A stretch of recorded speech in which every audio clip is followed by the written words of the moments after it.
Hi, welcome. My name is Jashoda. My name is Brahmani, and we are the co-founders and directors of Journey into Yoga School of Yoga and Meditation. And we, just like you, are also mothers and sisters and daughters and grandmothers on the path. We've been friends for a long time, walking this path. And in that walking of these many years, what we are realizing is that we have been in a continual conversation of what it is to live a life, and to live a life that's a spiritual life with the 10,000 joys and 10,000 sorrows that it gives us. And how to manage that life more gracefully.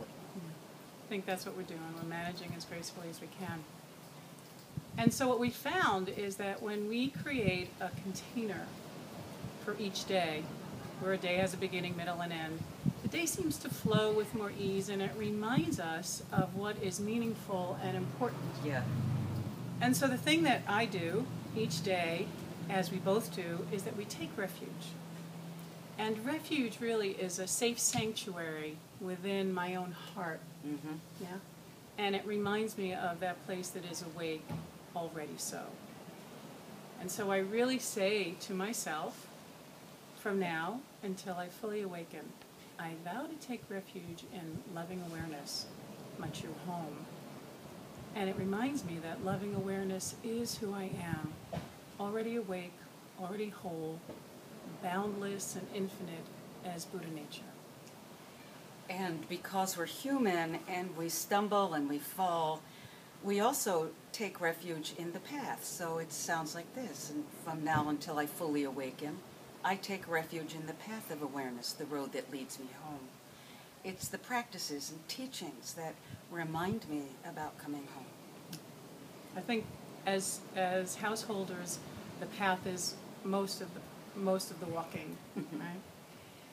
And because we are relational people, we are relational by being human, I vow to take refuge in the Sangha, the community, those who aspire to live awake and free, my teachers, my friends, my spiritual family.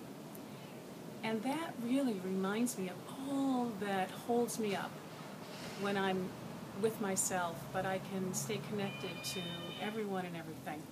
I know for me that taking refuge in the morning reminds me, it helps me set my intention and reminds me of my motivation that I want to live a good life.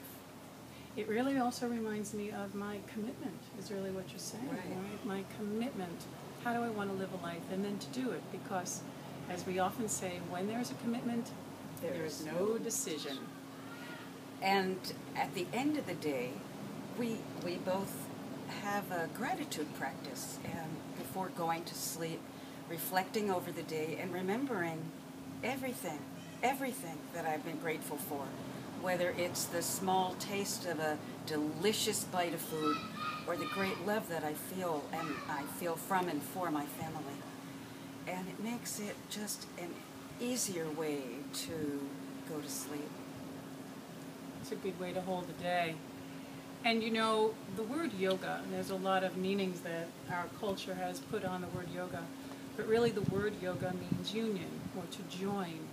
And it speaks of our already oneness, which brings me back to loving awareness, our already oneness. I am already at loving awareness, that already oneness. And all of the practices are to help us to have an experience of that already oneness.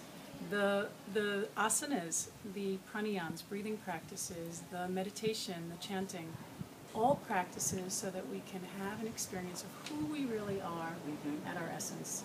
So, and we've been fortunate, Brahmani, to have studied with master teachers in both the yogic and Buddhist traditions, and we find what resonates for us, and that's what we hope to share with you throughout these conversations, and as well come to one of our teacher trainings or workshops or retreats.